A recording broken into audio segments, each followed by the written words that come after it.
Technology and Livelihood Education, Poultry Production for grade 7 and 8.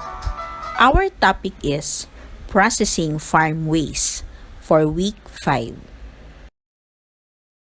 The most essential learning competencies. Identify waste by categories. First, identify waste by categories according to industry standards and environment legislation. Second, perform waste segregation according to organizational requirement and relevant legislation. The learners demonstrate an understanding theories in the processing of farm waste. In this lesson, you will learn to identify waste by categories according to industry standards and legislation and perform waste segregation according to organizational requirements and relevant regulations. Before proceeding to the topic, try to answer the pre-test as follows. Day 1, pre-test. Learning task number 1. Direction. Select the appropriate name of the following farm waste. Choose an answer from the list below. The following are the techniques in storing materials and chemicals. A. Protect tools from the elements. Blades such as electric hedge, trimmer blades, hoe, shovel, and other metal surfaces can be sprayed with lubricant oil. Spray the blades, then turn them on to make sure oil works into all areas. All electrical and petrol gardening equipment need to be covered with a blanket or a sheet if kept in the shed. This will prevent dust and dirt from getting to them. Letter B. General cleaning procedures. The farmer or the farm workers are responsible for cleaning and must adhere as much as possible to the following procedures. Be properly trained on the cleaning procedures. Develop a cleaning program and schedule according to the recommended frequency, and the cleaning program should be monitored to ensure its effectiveness. Cleaning must not take place while fresh vegetables are being harvested, packed, handled, and stored. Water that is used for cleaning must be safe.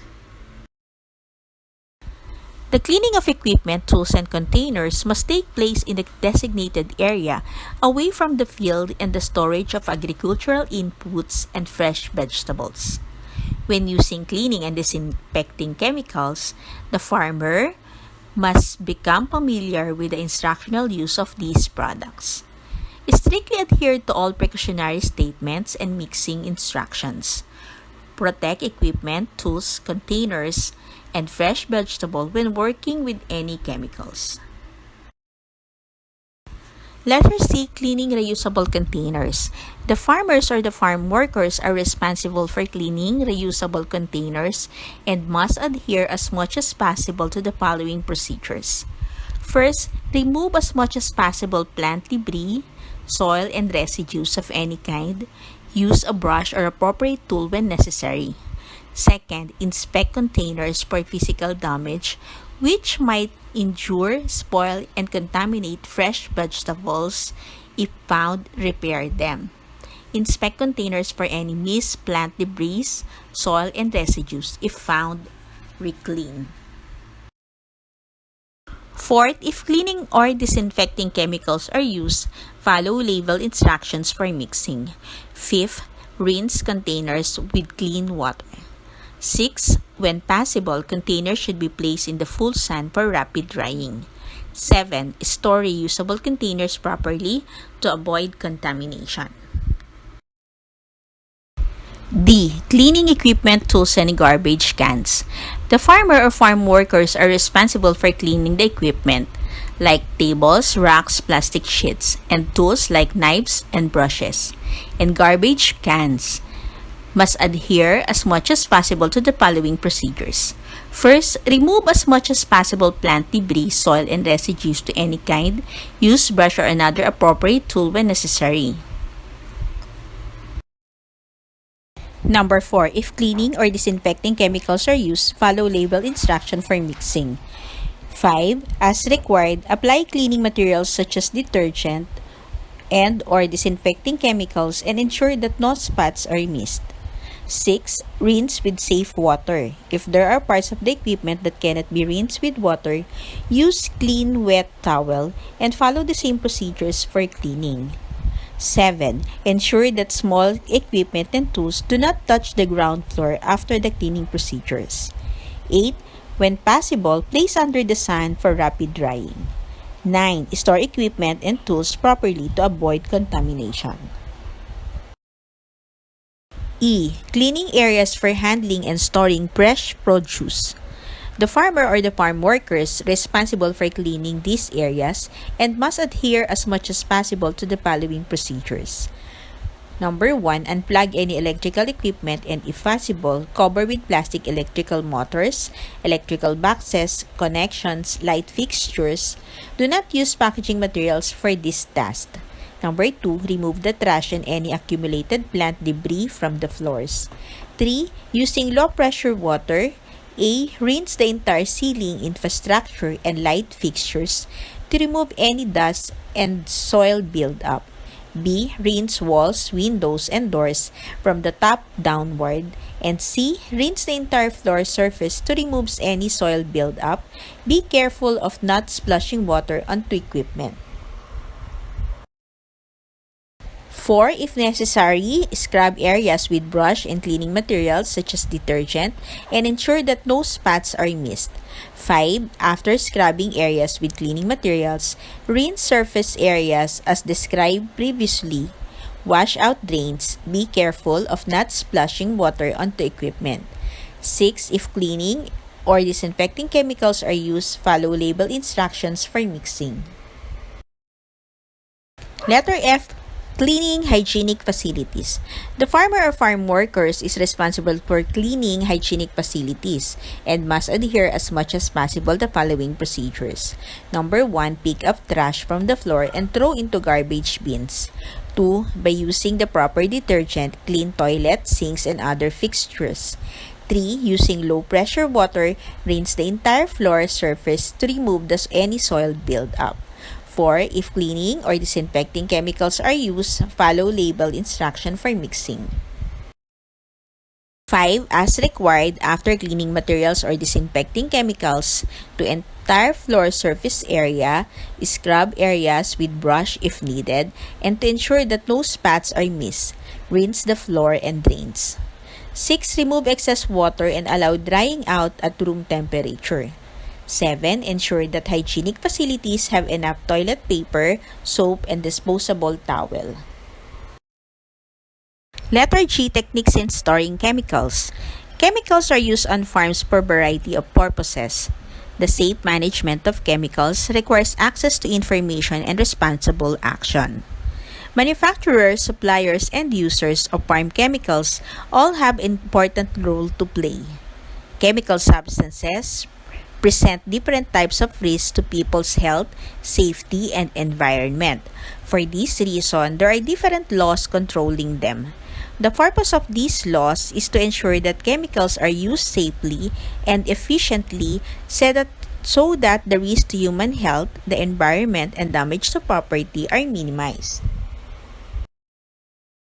Letter H. Safety management of chemicals involves correct labeling and packaging, provision of material safety data sheets, and safe transport, storage, use, and disposal of substances.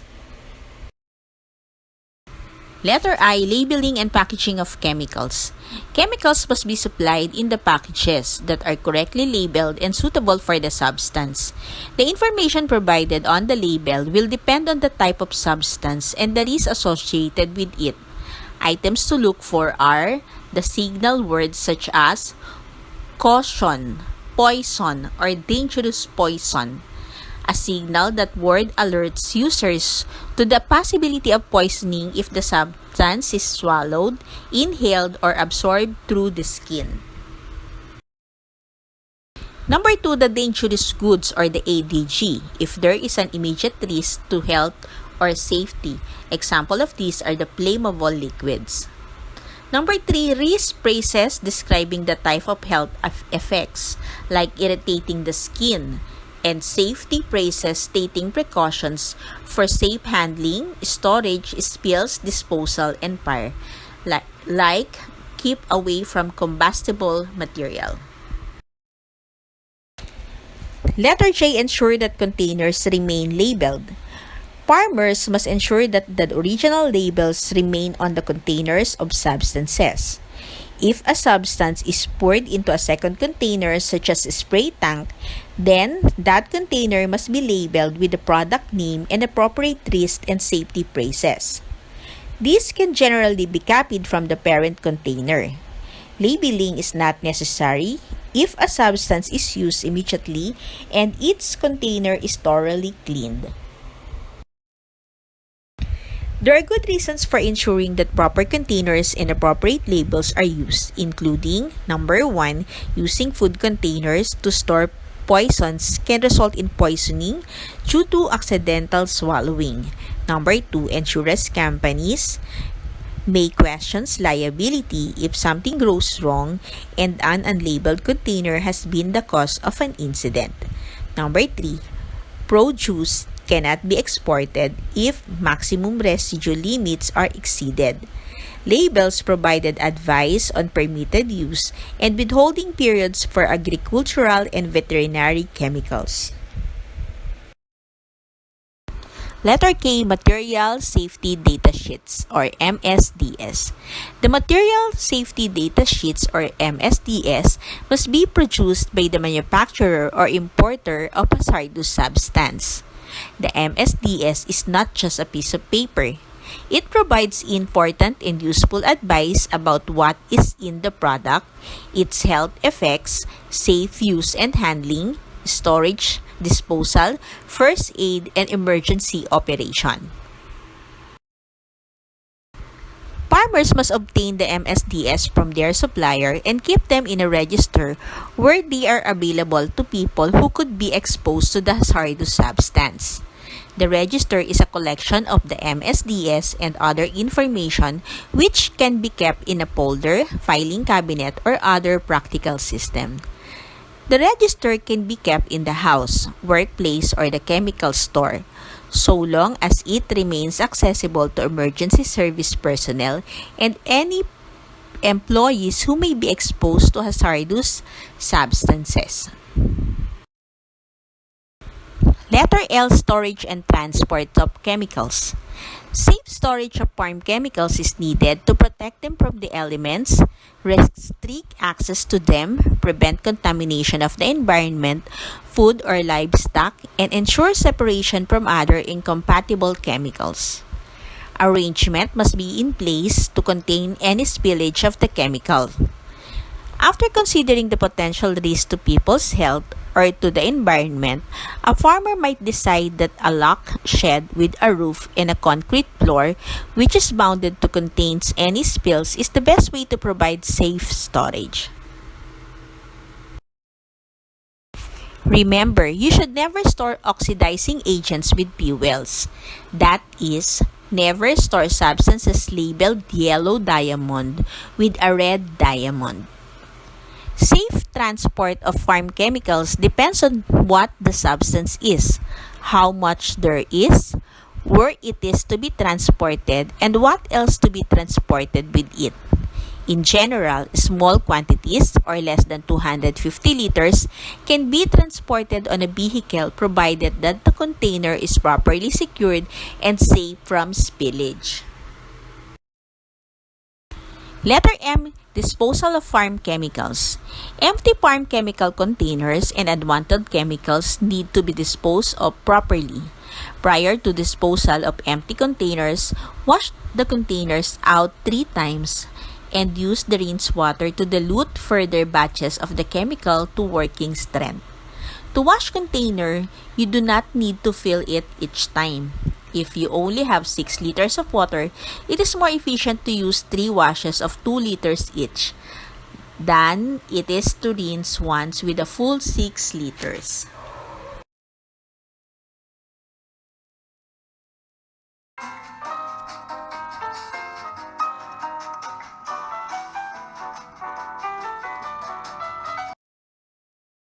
farm waste management and government requirements, or the legal basis for farm waste management. First is the PD 1152 or Presidential Decree 1152, the Philippine Environment Code, which took effect in 1977. It provides a basis for an integrated waste management regulation starting from the waste source to methods of disposal. PD 1152 has further mandated specific guidelines to manage municipal waste. It's either solid or liquid, sanitary landfill and incineration, and disposal sites in the Philippines. The RA 6969. In 1990, the Philippine Congress enacted the Toxic Substance, Hazardous, and Nuclear Waste Control Act, commonly known as RA 6969, a law designed to respond to increasing problems associated with toxic chemicals and hazardous and nuclear waste. RA 6969 mandates control and management of import, manufacture, process, distribution, use, transport, treatment, and disposal of toxic substances and hazardous and nuclear waste in the country. The Act seeks to protect the public health and environment from unreasonable risks posed by these substances in the Philippines. Apart from the basic policy rules and regulations of RA 6969, hazardous waste management must also comply with the requirements of other specific environmental laws, such as PD 984 or the Pollution Control Law, PD 1586 or the Environmental Impact Assessment System Law, RA 8749 or the Clean Air Act, and RA 9003, the Ecological Solid Waste Management Act, and their implementing rules and regulations. The Farm Waste Management Plan. The Farm Waste Management Plan must take into account the collection, storage, and disposal of all farm waste. Implementation of the plan will reduce the risk of pollution and prevent the loss of valuable nutrients in slurry and farmyard manure. The plan consists of two parts. Part 1 is a completed farm waste checklist for the farm. The purpose of the checklist is to identify remedial works and changes in management practice that are required to ensure high standard of farm waste management. The Part 2 is a completed farm waste location plan. This plan is a copy of your farm map showing areas of the farm that are suitable and unsuitable for spreading agricultural waste. The Farm Waste Management Checklist. Farm waste checklist with identified remedial works or changes in the management practice. This is the record of the condition of the farm waste facilities and management practices as observed at the date of completion. Completion of the checklist will enable you to audit your farmyard and farm to ensure that farm waste management standards, including disposal of manures, waste plastics, fallen animals, and veterinary waste, are managed to standard beyond current legislation and good farming practice. The checklist must be continually kept under review and updated annually. Keep the whole farm free of rubbish, litter, and anything that would detract from the appearance of the countryside. The Farm Waste Location Plan. A farm waste location plan is a copy of your farm map color-coded as follows. Blue, water waste including any of the farm boundary. Red, areas where organic waste should never be applied. Orange, areas from which there is a high risk of pollution occurring. Farm waste may be applied to these areas at certain times of the year, but before spreading, always ensures that there is no risk of pollution occurring. Green, all remaining areas, this can be used for spreading at any time of the year when land and weather conditions are suitable. White, are areas not normally used for spreading organic waste and mark them with an X. Here is an example of the Farm Waste Location Plan. A Farm Waste Location Plan is a copy of your farm map color-coded as follows. Day 2, Development. Learning task number 2. Direction. Compose a brief explanation on the following laws on waste management. Day 3, Engagement. Learning task number 3. Direction. For online class using video recorder, demonstrate the following activity. Submit your output to your teacher. For modular class, write the detailed procedure in the cleaning of the following. Cleaning of equipment and tools, and cleaning of garbage cans or bins. Day 4, Assimilation. Learning task number 4. Direction. Answer the following questions briefly. Write your answer to your answer sheet. Day 5, Assessment. Learning task number 5. Direction. Choose the correct answer from the table below. Reflections. Write your personal insights about the lesson using the prompts below. This is Maylene Huliganga. Thank you for watching.